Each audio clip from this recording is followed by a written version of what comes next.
ଆଉ ବ୍ୟସ୍ତ ହବାର ନାହିଁ। ତାପରେ କହିକି ପୁଣି ଗୋଟେ ମୋବାଇଲ ଗୋଟେ ସିଭିଲ ବଢିଯିବ ବୋଲି ଗୋଟେ ମୋବାଇଲ ଭିଭୋ ମୋବାଇଲ ଗୋଟେ 38,000 ନା 48,000 ଗୋଟେ କରିକି ନେଇଥିଲା। ତାର ଗୋଟେ କିସ୍ତି ଦେଇଛି, ତାପରେ ସେ କିସ୍ତି ବି ଦଉନି। ତାକୁ ମୁଁ ଯେତେବେଳେ ତାଙ୍କ ଘରେ ଯାଇକି ଦିଥର କଣ୍ଟାକ୍ଟ କଲି କିସ୍ତି ଦେଇନି ତାଙ୍କ ବାବା ମାମା ସହିତ, ତା ମାମା କହିଲେ ଯଦି ଘରକୁ ଆସିବ ତାହେଲେ ଆମେ ତମ ନାଁରେ ଗୋଟେ ଏଫଆଇଆର ଦେଇକି ସୁଇସାଇଡ୍ କରିଦେବୁ, ଆଉ କି ତମେ ମୋ ବୋଉକୁ ନେଇ କେମିତି ଖରାପ କରୁଛ ଇଏ କରୁଛ। ଯେମାନେ ଫାଇନାନ୍ସିଆଲ ଆସି ଆମ ଘରେ ବସୁଛନ୍ତି ମାନେ ହଇରାଣ କରୁଛନ୍ତି, ନୋଟିସ୍ କରିବାକୁ କହୁଛନ୍ତି, ଆମ ନାଁରେ ୱାରେଣ୍ଟ କରିବେ ବୋଲି କହୁଛନ୍ତି। ତ ଆମେ ଏଇ ଅବସ୍ଥାରେ ଥାନାର ଦ୍ୱାରସ୍ଥ ହେଇଛୁ। ମୁଁ ପ୍ରସନ୍ନ କୁମାର ପଟ୍ଟନାୟକ, ବାଲିସୁକୁରି ଘର। ଆମ ଗାଁର ବିଶ୍ୱଜିତ ସ୍ୱାଇଁ ଜଣେ ପିଲା ଆମ ଗାଁର ପ୍ରାୟ 50 ଜଣଙ୍କ ଠାରୁ ମୋବାଇଲ ନେଇ ଫେରାର ହେଇଯାଇଛି। ମୋବାଇଲ ମାନେ ନେଇକିରି ଇଏମଆଇ କରି ସବୁ ସୁଝିବ ବୋଲି କହି ଫେରାର ହେଇଯାଇଛି। ସେ ପଇସା ନଉଥିଲା କି ମାନେ ଗାଁ ଯେହେତୁ ଗାଁ ପିଲା, ସେ ମୋବାଇଲ ଦୋକାନ ଗୋଟେ କରିଥିଲା। କହିଲା ଆପଣ ଫାଇନାନ୍ସ ଯୋଉ ବାଜାଜ କାର୍ଡଟା ବନ୍ଦ ହେଇଯିବ, ଖରାପ ସିଭିଲ କମିଯିବ, ଆଉ ତମେ ମୁଁ ସେଥିରେ ମୋବାଇଲ ଆଣି ବିକିଦେବି, ମୁଁ ତମର ସୁଝିବି। 2-3ଟା ଇଏମଆଇ ଦେଇଥିଲା। ତାପରେ ଏବେ 2 ମାସ ହେଲାଣି ସେ ଫେରାର ଅଛି। ଏମିତି ମିନିମମ୍ 50 ଉପରେ ଲୋକ ଶିକାର ହେଇଛନ୍ତି। ପ୍ରାୟ 40 ଲକ୍ଷ 50 ଲକ୍ଷ ପାଖାପାଖି ଟଙ୍କା। ହଁ, ତା ପାଇଁ ଆମେ ଆସି ଥାନାର ଦ୍ୱାରସ୍ଥ ହେଇଛୁ। ହଁ, ତାଙ୍କ ପରିବାର ତାଙ୍କ ବାପାଙ୍କୁ ଫୋନ କରାଯାଇଥିଲା। ତାଙ୍କ ବାପା ତାକୁ କହୁଛନ୍ତି ତମେ କାହିଁକି ମୋ ପୁଅକୁ ଏ କାମରେ ମାନେ ଦଉଥିଲ, କାର୍ଡ ଦଉଥିଲ, ସିଏ ଖରାପ ହେଇଗଲା, ଆମେ ତମ ନାଁରେ ଓଲଟି ଥାନାର ଦ୍ୱାରସ୍ଥ ହବୁ।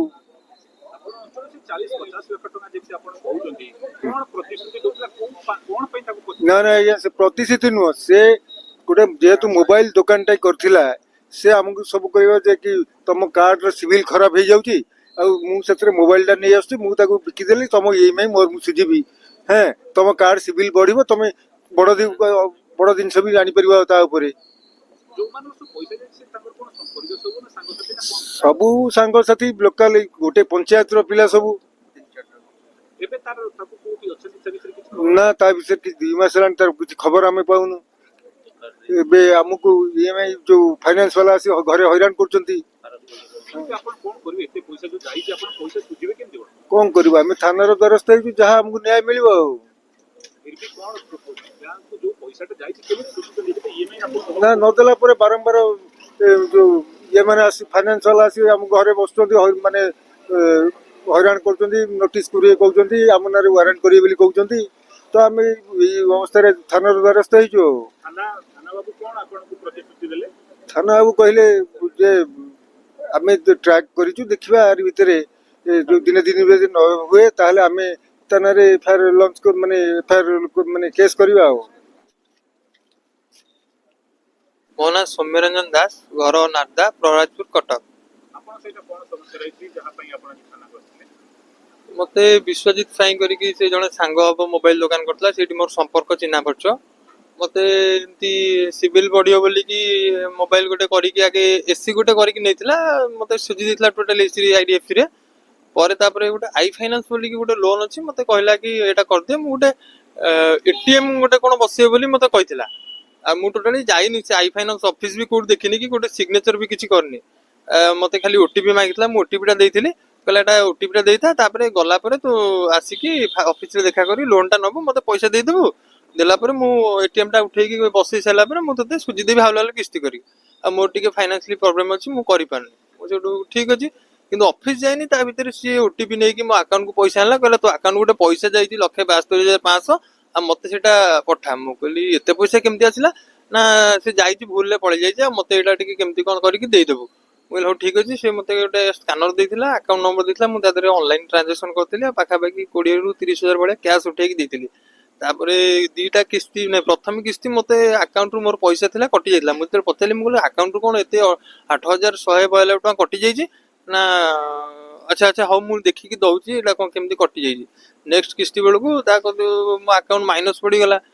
ତାପରେ ଫାଇନ ପଇଲା ପରେ ତାକୁ ଯେତେବେଳେ ମୁଁ ଫୋନ କଲି, ଫୋନ ଉଠିଲା, ହଁ ସେଟା ମୁଁ ଇଏମଆଇ ଗୋଟେ କରିଦେଇଥିଲି, ଆଉ ତୋତେ କହିନଥିଲି, ଆଉ ପଇସାଟା ମୁଁ ତତେ ଦେଇଦେବି। ମୁଁ କହିଲି ଆରେ ଏମିତି ମୋ ସାଲାରୀ ଆକାଉଣ୍ଟଟା, ମୁଁ ଫସିଯିବି, ମୁଁ କେତିକି ପଇସା ଦରମା ପାଉଛି, ମୁଁ କୋଉଠୁ ଆଣିକି ଦେବି? এই କଥା କହିବାରୁ କହିଲା ହଉ ଠିକ ଅଛି ମୁଁ ଏଟା ସୁଝିଦେବି ଆଉ ବ୍ୟସ୍ତ ହବାର ନାହିଁ।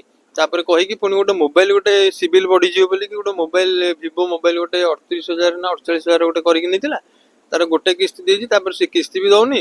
ତାକୁ ମୁଁ ଯେତେବେଳେ ତାଙ୍କ ଘରେ ଯାଇକି ଦିଥର କଣ୍ଟାକ୍ଟ କଲି କି କିସ୍ତି ଦେଇନି ତାଙ୍କ ବାବା ମାମା ସହିତ, ତା ମାମା କହିଲେ ଯଦି ଘରକୁ ଆସିବ ତାହେଲେ ଆମେ ତମ ନାଁରେ ଗୋଟେ ଏଫଆଇଆର ଦେଇକି ସୁଇସାଇଡ କରିଦବୁ, ଆଉ କି ତମେ ମୋ ପୁଅକୁ ନେଇ କେମିତି ଖରାପ କରୁଛ ଇଏ କରୁଛ। ଫାଇନାନ୍ସ ବାଲାଙ୍କୁ ତାଙ୍କୁ କଲ୍ କରି ପଚାରୁଥିଲୁ, ସିଏ କହିଲେ କି ନା ଆପଣଙ୍କର ଏଇଟା ଫ୍ରଡ ରେ ହେଇଥିଲା, ଏଇଟା କ୍ଲୋଜ ହେଇଯିବ। କ୍ଲୋଜ ହେଇଯିବ ବୋଲି ଏପର୍ଯ୍ୟନ୍ତ କିଛି କ୍ଲୋଜ କରିନାହାନ୍ତି। ଆଉ ଯିଏ ମତେ ଯାହା ମାଧ୍ୟମରେ କରିଥିବ ତାକୁ ଧଇଲା ବେଳକୁ ସେ ତ ବିଶ୍ୱଜିତ ସ୍ୱାଇଁ, ସେ ତ ନିଜେ ନାହିଁ ଏପର୍ଯ୍ୟନ୍ତ, ତାର କିଛି ଫୋନ ଲାଗୁନି, କଣ୍ଟାକ୍ଟ ନାହିଁ। ତାଙ୍କ ଘର ଏଇଠି ବାଲିସୁକୁରି ମୁଗୁନିଆ ହୁରା। ଆଉ ତାଙ୍କ ବାପାଙ୍କ ନାଁ ବିରଞ୍ଚି ନାରାୟଣ ସ୍ୱାଇଁ, ବିରଞ୍ଚି ଚରଣ ସ୍ୱାଇଁ। ନିଶ୍ଚିତ ତାଙ୍କର ଯିଏ ଅଛନ୍ତି, ଯିଏ ଯିଏ ଆସିଥିଲେ ଲୋନ ସାଙ୍ଗସନ କରିବା ପାଇଁ, ସେ ଲୋନ ଅଫିସର ତାଙ୍କ ସହିତ ସାମିଲ ହେଇପାରନ୍ତି। ନହେଲେ ମୁଁ ବିନା ନ ଯାଇକି ତାଙ୍କ ଅଫିସରେ ସିଗ୍ନେଚର ନ କରିକି ଲୋନ ଟା ଏତେ ଶୀଘ୍ର ସାଙ୍ଗସନ କେମିତି ହବ?